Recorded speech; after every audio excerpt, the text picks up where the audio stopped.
નર્મદા જિલ્લા પંચાયતમાં આજે મહત્વપૂર્ણ વહીવટી પ્રક્રિયા પૂર્ણ થઈ છે. જિલ્લા પંચાયત પ્રમુખ અંજનાબહેન અનિરુદ્ધભાઈ વસાવાની અધ્યક્ષતામાં વિવિધ સમિતિઓની વરણી કરવામાં આવી હતી અને 8 સમિતિઓના અધ્યક્ષોની નિમણૂક કરવામાં આવી હતી. કારોબારી સમિતિના અધ્યક્ષ તરીકે અસ્મિતાબહેન આઝાદસિંહ ઠાકોર, સામાજિક ન્યાય સમિતિના અધ્યક્ષ તરીકે શકુંતલાબહેન દેવેન્દ્રભાઈ વસાવા, શિક્ષણ સમિતિના અધ્યક્ષ તરીકે ગોવિંદભાઈ ઈશ્વરભાઈ ભીલ અને જાહેર આરોગ્ય સમિતિના અધ્યક્ષ તરીકે ડોક્ટર દયારામભાઈ ભોરુભાઈ વસાવાની નિમણૂક કરવામાં આવી છે. એના લઈને ધારાસભ્ય ચૈત્ર વસાવા શું કહે છે, આવું સાંભળીએ.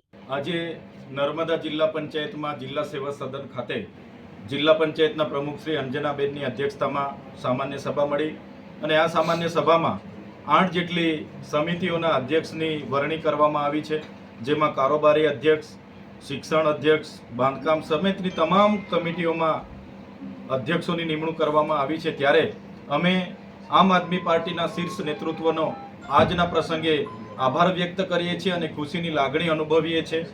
નર્મદા જિલ્લામાં અનેક પડકારો છે, જેમ કે આ વિસ્તાર નર્મદા જિલ્લાને અતિપછીત જિલ્લામાં ગણના થાય છે. એ જ પ્રકારે આ વિસ્તારમાં સિંચાઈની પાણીની સમસ્યાઓ છે, રોડ રસ્તાઓની સમસ્યાઓ છે, કનેક્ટિવિટીની સમસ્યાઓ છે, રોજગારીની સમસ્યાઓ છે, શાળાઓમાં શિક્ષકો નથી, આંગણવાડી કેન્દ્રના પૂરતા મકાનો નથી. ત્યારે અમે નર્મદા જિલ્લાની જનતાને ખાતરી આપીએ છીએ કે આજેથી જિલ્લા પંચાયતનું સુકાન અમારા હાથમાં આવ્યું છે. એ જ પ્રકારે 4 તાલુકામાં પણ અમારા પ્રમુખશ્રીઓના હાથમાં સુકાન છે. ત્યારે નર્મદા જિલ્લાના વહીવટી તંત્રને સાથે રાખીને તમામ અધિકારીઓ, પદાધિકારીઓ અને જનતાથી ત્રણેય પાંખ સાથે રહીને નર્મદા જિલ્લાને એક આગવું સ્થાન અપાવવા માટે અમે પ્રયાસ કરીશું. શિક્ષણ હોય, કૃષિ હોય કે રોજગારની બાબત હોય, તમામ બાબતોમાં વધુને વધુ નર્મદા જિલ્લો આગળ વધે એ અમારા પ્રયાસ હશે.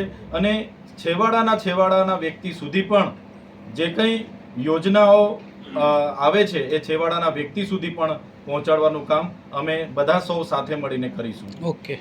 ऐसे ही अन्य खबरों के लिए चैनल को सब्सक्राइब कीजिए.